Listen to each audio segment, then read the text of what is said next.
Go ahead. Thank you. All right. So thanks everyone for joining.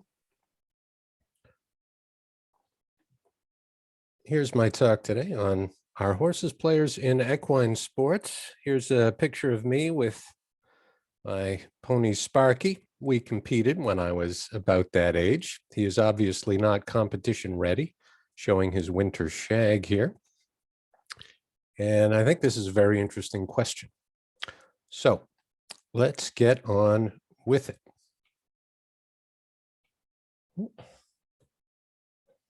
Why is this not advancing? Oh, there we go.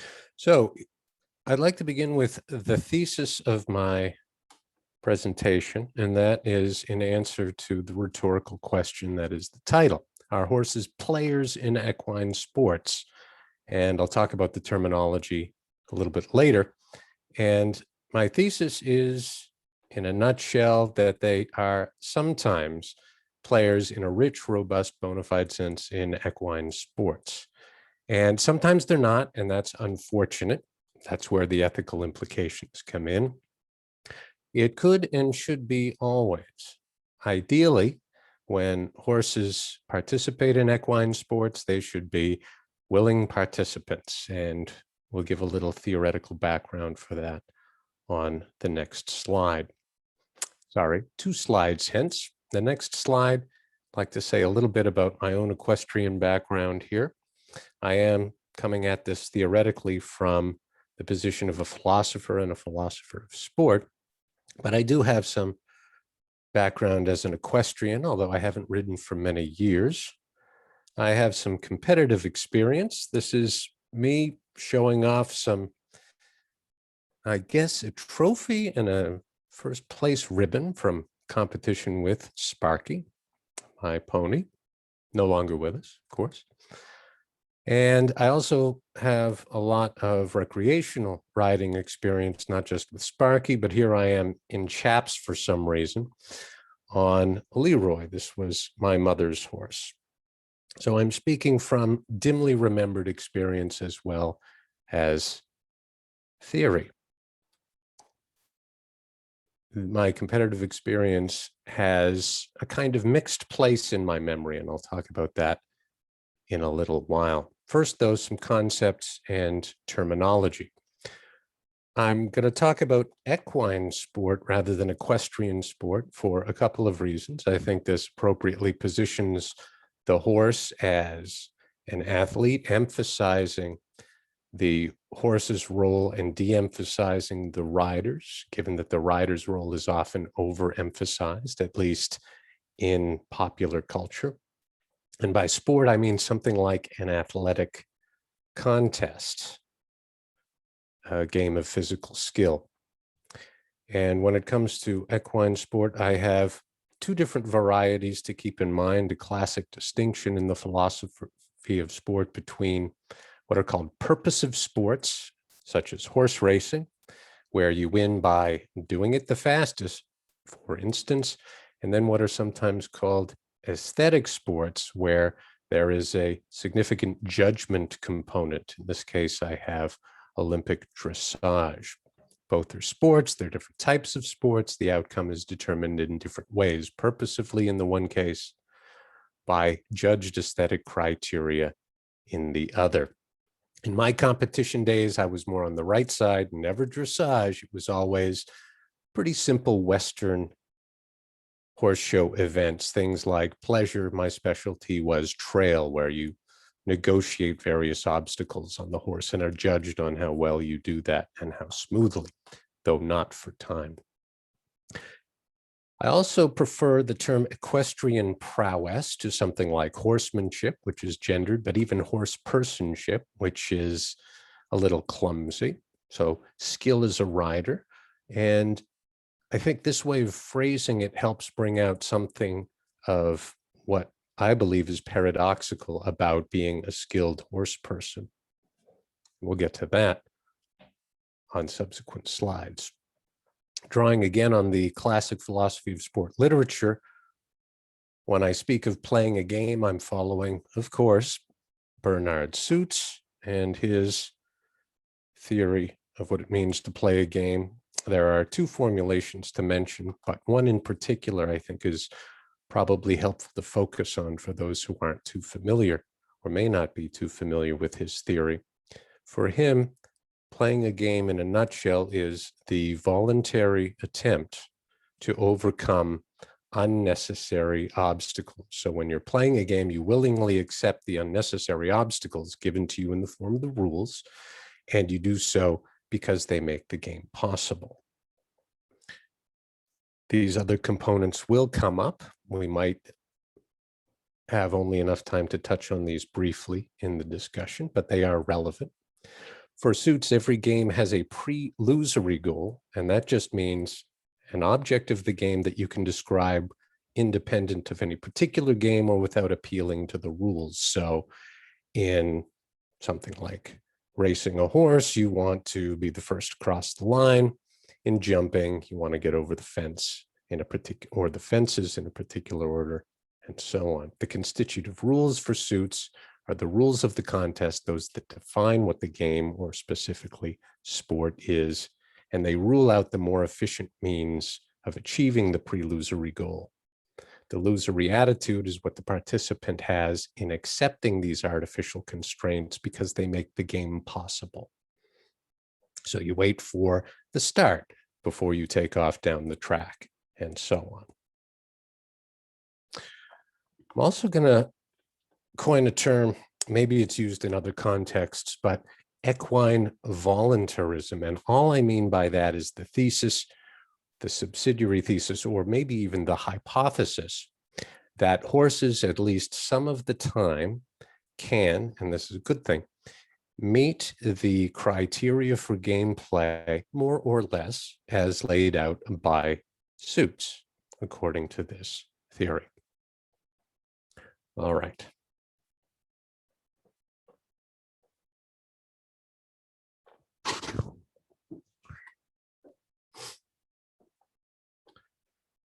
I'm going to say a little bit now about equestrian prowess. Remember, I'm using this term instead of horsemanship or horsepersonship. And I'd like to start by tracing two very different experiences that I had as a competitor. And I'm going to give visual representations of my feelings. In my first competition with Sparky, I think it was a pleasure class. My experience was something like this. And if you're familiar with Norman Thelwell's horse cartoons, this is a familiar kind of image. So couldn't control the animal at all. He was running around, having a great time. I was not having a great time. And of course, we finished dead last. It was rather embarrassing, but I got better. So at this extreme, we have a lack of control over the animal. Obviously, using the term control here is going to be morally valenced, and that is on purpose. I'm now going to give you an image reflecting how I felt in the very last competition I ever engaged in with Sparky, and that was a trail class. It was a pretty big horse show, at least in my limited experience, and we won. And I didn't feel like a Thelwell character. I felt like Napoleon crossing the Alps in full control.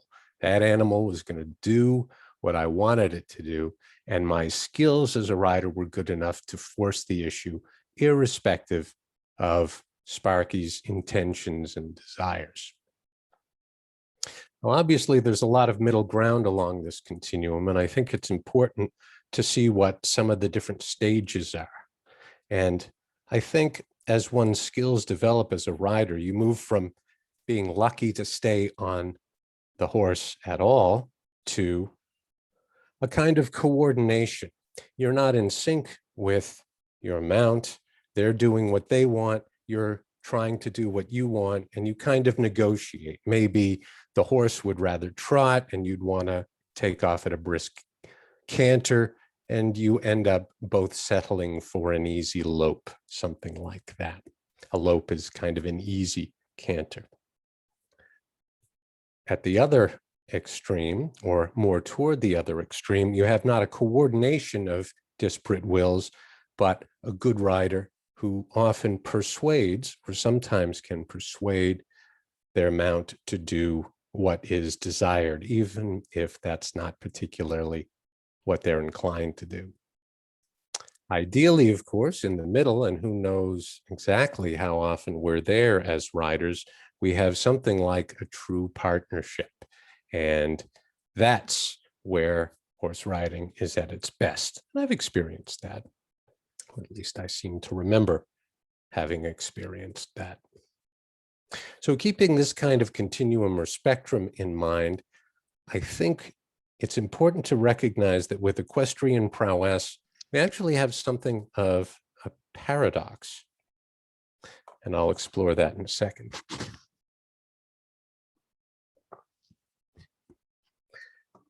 The paradox, or at least tension, is as follows. On the one hand, being a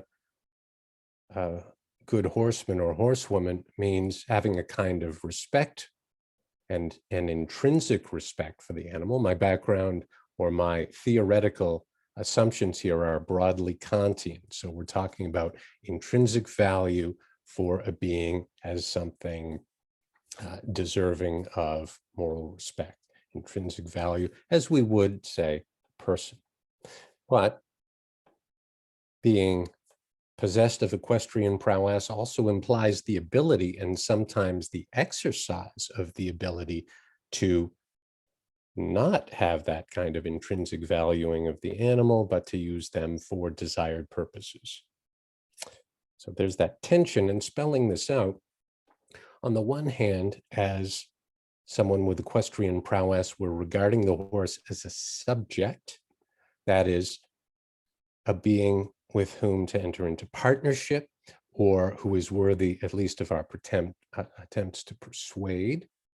On the other hand, though, we need to be able to, and sometimes exercise, treating the horse as a mere object, as a means to our end, rather than, again, in Kantian terms, an end in itself. So something with whom to coordinate, or something over which to have control. The horse is intrinsically valuable versus the horse is instrumentally valuable. And of course, we see other human beings as both intrinsically and instrumentally valuable too, but there's this tension in horsemanship or horsewomanship, where in equestrian prowess, we have to exercise sometimes this instrumental, this mere instrumental attitude towards horses. So moving on.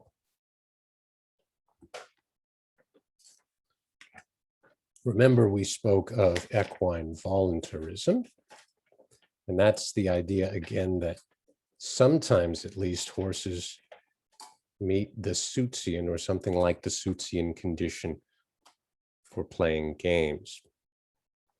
We might ask whether this is a voluntary acceptance of the animal, not just the rider, to overcome an unnecessary obstacle.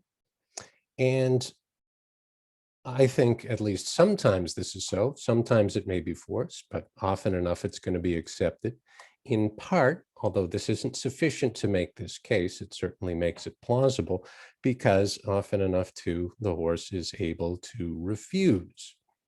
So we have a contrast between at least many cases where it seems the horse might be voluntarily accepting the unnecessary obstacle, and a case where clearly they're refusing that obstacle. So keep that at the back of your mind. I think this is good for a prima facie case for the idea that horses sometimes voluntarily accept to overcome unnecessary obstacles, or make the attempt, I should say.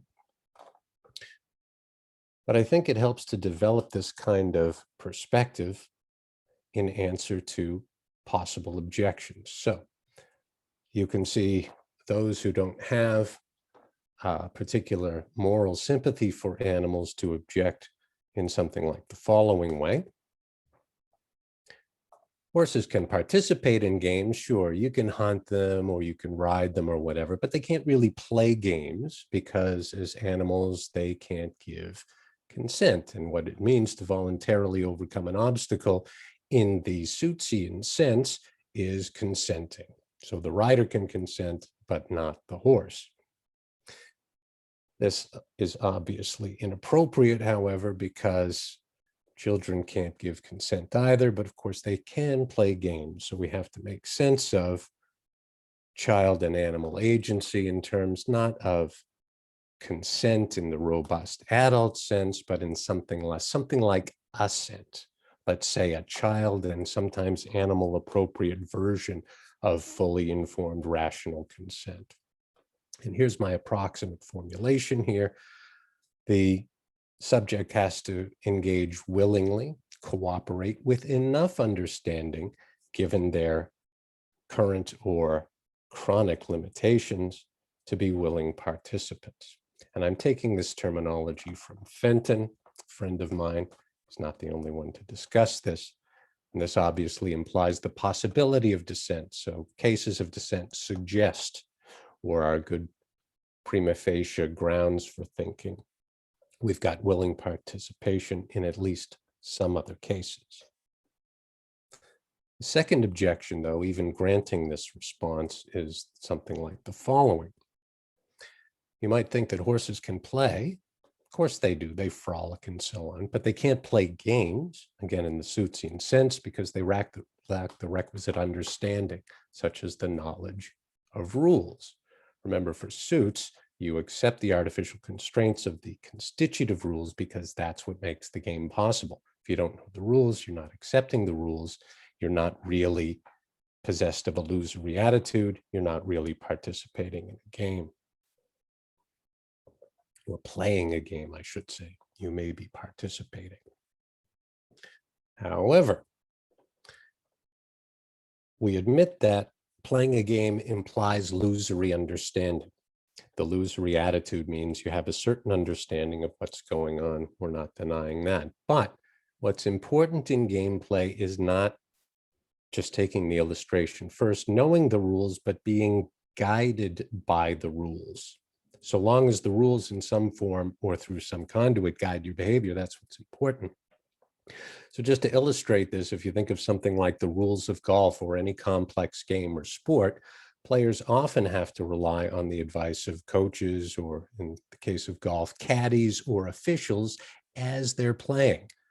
What they need to play the game according to the rules is that sort of guidance, not knowledge.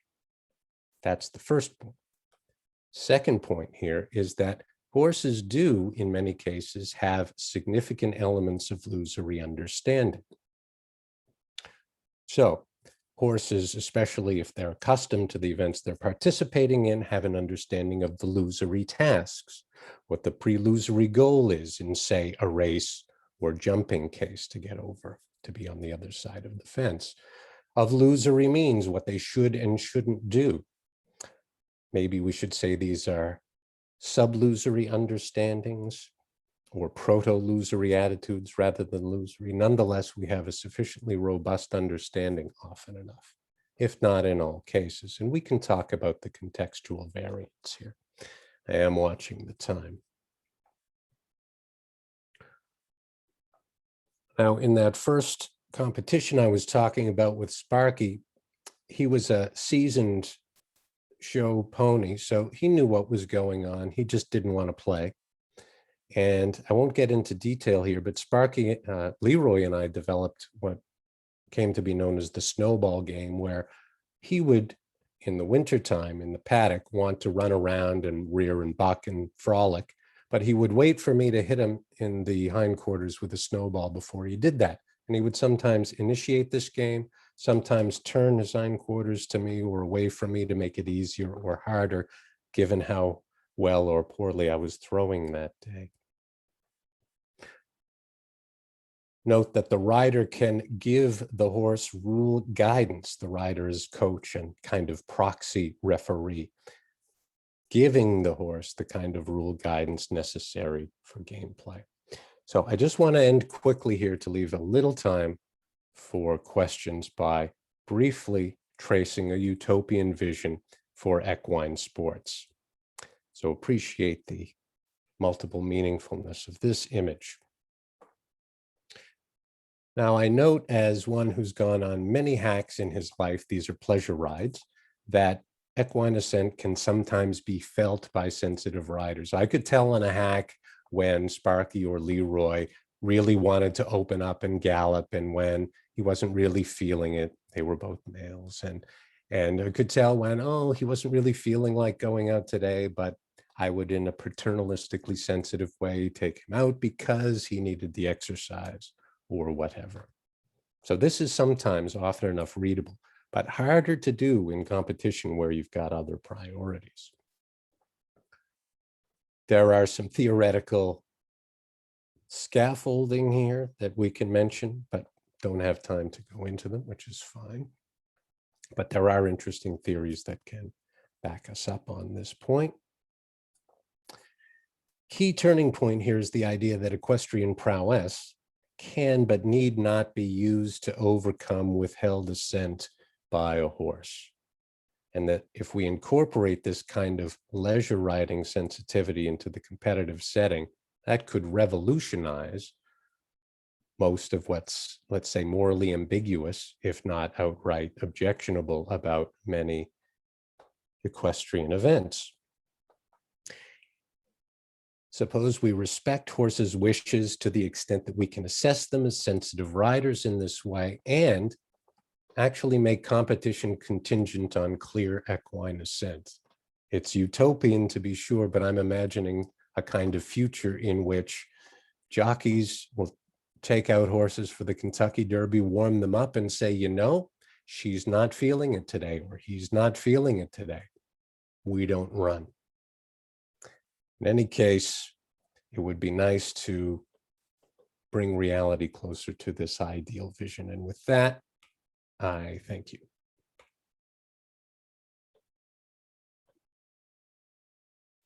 Jason, I'm eager to jump in with a question right away. Sure. Let me try to stop sharing my screen here. Did I do that? Okay. Yeah. Yep. Yeah. So here's my question. I was trying to complete everything. You know, it's always hard to keep everything you're saying in mind at once. I don't know if much hangs on this, so maybe it's not much at all, but I think I may dispute what you said about the idea that children can't consent to play games. Again, I don't know if much hangs on that, but task-oriented competence would certainly apply to a child. If I can sufficiently explain the game to a kid, then they can affirmatively consent to play the game. So a blanket statement like a child can't consent to play the game doesn't seem to be true.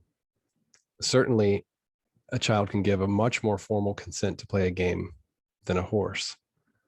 Now, a horse could give tacit consent. I've actually already argued that animals give tacit consent, which is, you know, essentially nonverbal consent. But I wonder what you think about that. Yeah, that's an interesting question. So, and thank you for that. So I guess I'm relying too much on the legal sense here because children aren't of age and not legally regarded as capable of giving consent generally. I mean, there's a looser sense in which, even though they're not rational agents, they can consent to playing a game, but they can't consent in that more robust legal sense, right? And this is well worth spelling out. So I think the theorists who talk about the agency of children and animals too, in terms of assent, are working with this notion that there's something importantly at issue here, irrespective of whether we can count a child or an animal as having the same sort of cognitive capacities that we do as fully legal, allegedly rational adults. I know that's a bit hand wavy, but that's what I'm going with. So to the extent that we want to say horses can consent to participate or children can consent to participate, that's going to be essentially what we're getting at with assent. So you can call it what you will, and I'd be happy with that.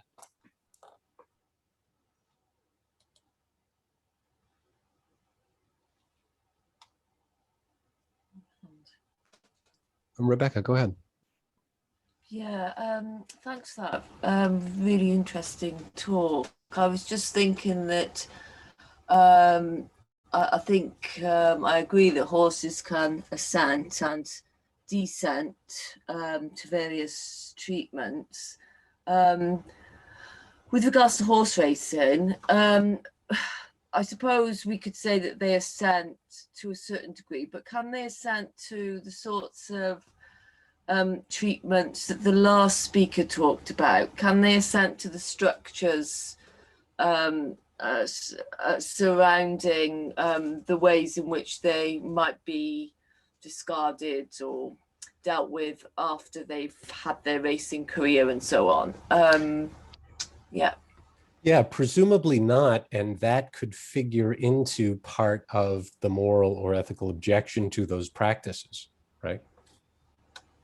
So for it, just to take an analogy, and this is a weird analogy, but I think there's something formally interesting about it. So the idea that you can't consent to being a slave, for instance, might apply to some of the extremely unethical practices of dealing with horses. So even if they could assent or consent cognitively, they couldn't, almost as a matter of logic. And because of that, the practice that helps support, and in some ways might even be the heart of an objection to that kind of practice. Is that kind of treatment at the end process, though, inherent to the practice? Does that happen more than often? You know, like the sorts of things that the last speaker was talking about. If that's more often than not part and parcel of the practice, then even though horses are sent to horse racing, similarly to, you know, you might make an analogy with farm animals living a good life. It might be that because of the unethical treatment that goes on around the good treatment, that it that you know, it's just the practice itself isn't ethical. I mean, I don't know what the answer is. Yeah, you could, Jason, yeah, sorry, go ahead. I'm sorry. I know Elizabeth had her hand up for a bit. I wanted to see if perhaps we could combine Rebecca's comment and Elizabeth's, because I didn't want her to not get a chance to speak. Okay. Sorry to interrupt. Sorry. I actually just had, if you want to keep on with this, it might take too much of the remaining time to answer my question. Oh, okay. Well, if that's okay with you, then Jason, go ahead. To the extent that there's a likely promotion of unethical practices, it seems, I mean, there might be something there. I think it's a contingent matter. You could easily take out that deplorable end of life stuff without changing anything else, and other things need changing too. So that's a quick answer. Maybe we have time for Elizabeth now. Sorry. Do we have time for me to jump in? Yeah, go ahead. Okay. Thank you for your talk. I just had a question about the difference between assent in the game itself and the assent to the training that gets the horse to the point where they can play the game.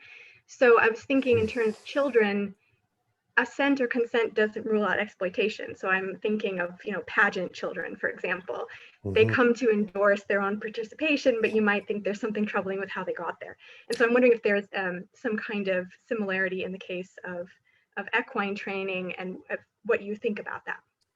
Excellent. And yeah, at some point I just gave up competition, even though I was pretty good at it.